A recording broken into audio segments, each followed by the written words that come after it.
Good morning, guys. Welcome to another day of 365. And I just need to show you what Allie's doing right now because it's kind of hilarious.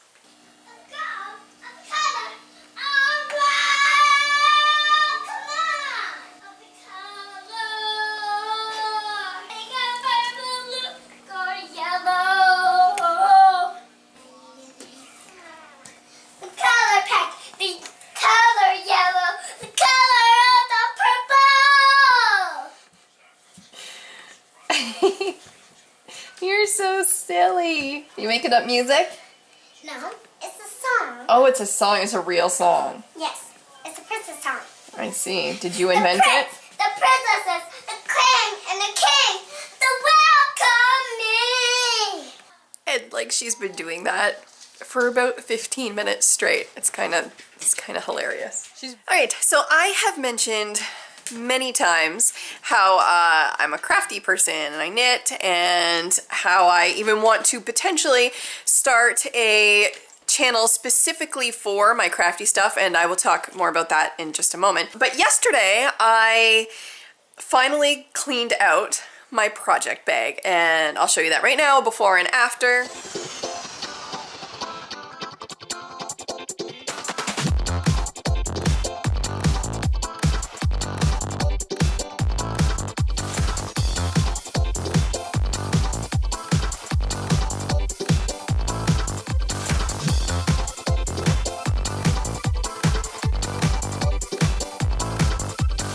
So yeah, you can see that it was pretty bad, and now it's almost empty.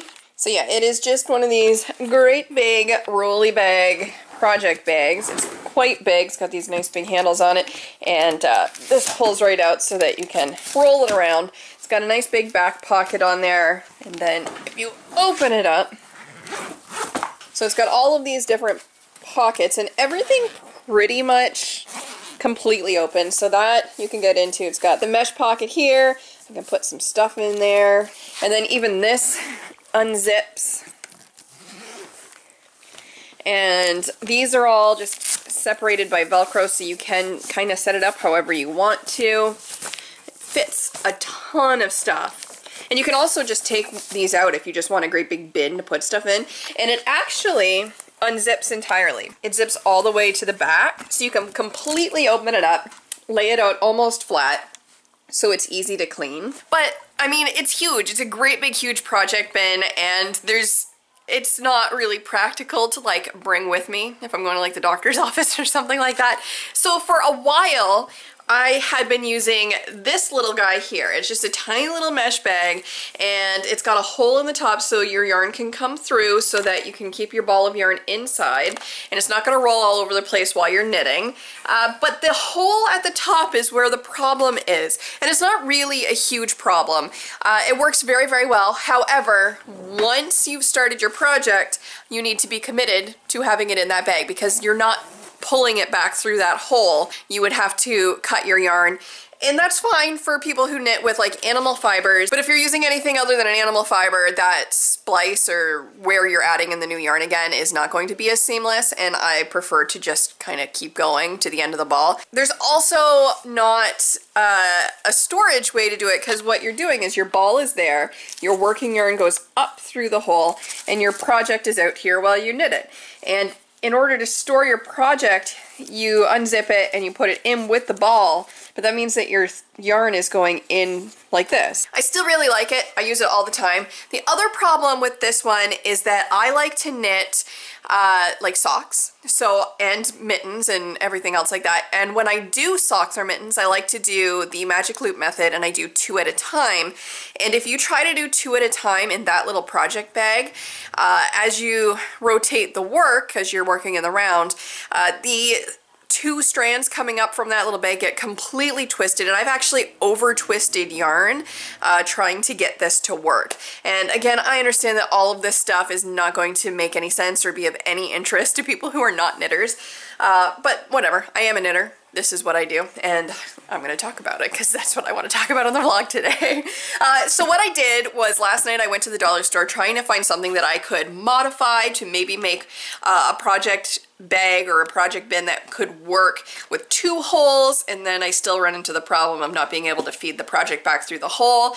But I was just trying to find something that I could use as a project bin that I could still bring places with me and would suit my purposes. So what I ended up finding actually was this pretty cool little soft-sided bin. So it's this. It is about the size of a shoebox. All right, so what it does is it just opens with a little Velcro closure. And inside I have my projects. So there are my 2 at a time socks. And you've got both balls in there. So when I pull it out, I can feed one through one side, one through the other. There's no zippers involved. And then I can close it up and the balls aren't going to roll all over the place. The cat's not going to be able to steal the balls from inside, and I can just work, and those are not going to get tangled. They are going to be separated, so there's no chance of them getting tangled up. It's really working very well for me.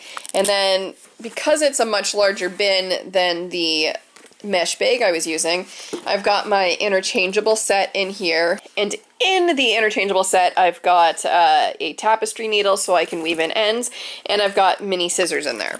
So yeah, that's kind of what I've been working on the last couple of days, was coming up with craft storage solutions and a way that I could work on a project without it kind of overwhelming the room with mess. And yeah, I think I found a pretty good solution. I almost forgot. I said I was going to talk about the potential crafting channel I was going to start, and I'm pretty sure that YouTube made that decision for me. Anyone who follows any of the YouTube stuff and YouTube news knows that they have released this new policy raising the bar for whether or not you can monetize your channel. And I'm okay on this channel, and I don't make a lot of money on this channel. I make anywhere between $40 and $50 a month. And it's not a ton of money, but it does incentivize me to put videos up regularly. The cutoff, for anybody who doesn't know, is you have to have 1,000 subscribers and 4,000 hours of watch time. The previous requirement was you needed to have 10,000 channel views total, and there wasn't a requirement in terms of subscribers. So that means that if I were to start a crafting channel, I would not be able to make any money on that crafting channel until I'd had 4,000 hours of views and 1,000 subscribers, which, considering it took me on this channel 3 years to get 1,000 subscribers, and it only took me about 1.5 years to get the 4,000 hours watch time, but you need both. You can't have one or the other, you need both. And it took me 3 years to get 1,000 subscribers on this channel. I don't know that I want to make really involved videos for free for 3 years. Like vlogs, I'm not saying vlogs are no work. Vlogs, I mean, I have to vlog all day and I have to find something interesting to talk about, and then I have to spend some time editing. And if you watched yesterday's video and that was an easy video in terms of stumbling. I can tell you this clip here, I started over for starters because I couldn't get my words free. Because I could not get my words phrased correctly. And so yesterday, where I showed you all the stuff we clipped out, like, that's normal. It can take, and I'm not saying it takes a long time to edit vlogs. It does take about an hour to 2 hours depending on what's involved in what we were doing that day. And then there's another, half hour or so doing the good thumbnails, maybe 10 minutes or so if I'm doing just a standard thumbnail. Whereas a craft video is a lot more work, like a lot more work. It's a week sometimes of, coming up with an idea, testing the idea at least twice so you can make sure that it is actually a doable tutorial. And then it is shooting it, potentially reshooting it, and sometimes there are certain things that you can't just do it all in 1-2 hour shoot, like something where you use epoxy or resin or paint. Sometimes you have to, let that cure for 24 to 48 hours, and then you come back and you do more. And there's a lot more editing involved. You should probably have like multiple camera angles and, music and voiceover. There's a lot more involved in a craft video. If I were to put one out once a week, which is a reasonable schedule for crafting videos, it would be like soul sucking in order to do that for free for anywhere between 1 and 3 years until I have a following that would allow me to.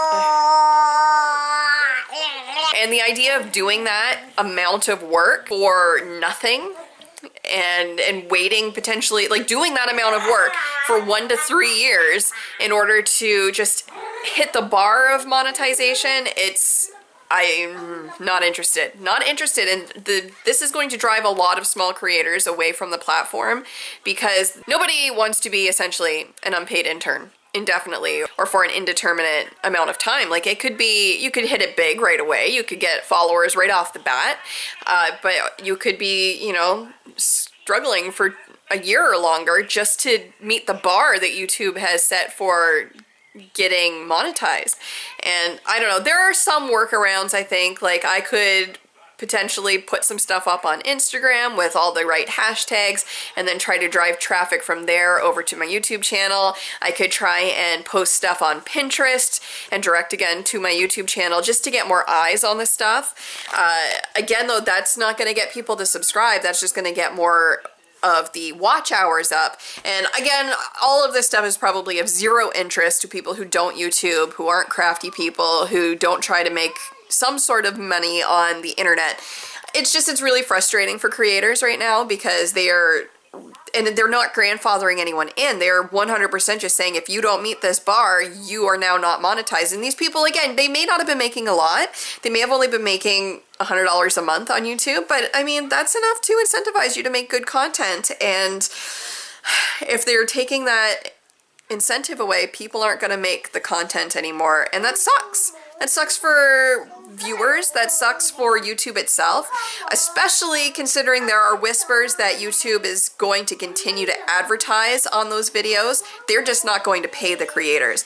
I can't confirm that, but I have been reading in some forums that that's what YouTube is planning, and if that's the case, they're gonna have a lot of backlash. So anyway, I'm gonna stop ranting about this. I just wanted to show you my crafty stuff and how I was organizing my craft storage. Hello, Mama. Hello, baby. And kind of talk about where I may or may not go in terms of starting a new channel. All right, I actually was just gonna leave the vlog where it was earlier and finish it off there, but we made supper tonight and I kind of ventured way outside my comfort zone, and I made something tonight that I've never actually made from scratch, which is butter chicken. Even before I was doing the whole vegetarian thing, when we did butter chicken, we would just get the jars of it at the grocery store. And I decided, I'm like, I'm gonna try and make a reasonable vegan version of butter chicken, and holy crap, it actually worked. So there's no butter, there's no chicken, there's no cream. It is literally tomato paste and coconut milk and all the seasonings you would usually use in butter chicken. And then it's baked chicken. It's so good. What do you think? It's really good. Like, it tastes like butter chicken. It's not as thick, but the taste is there. It's really good.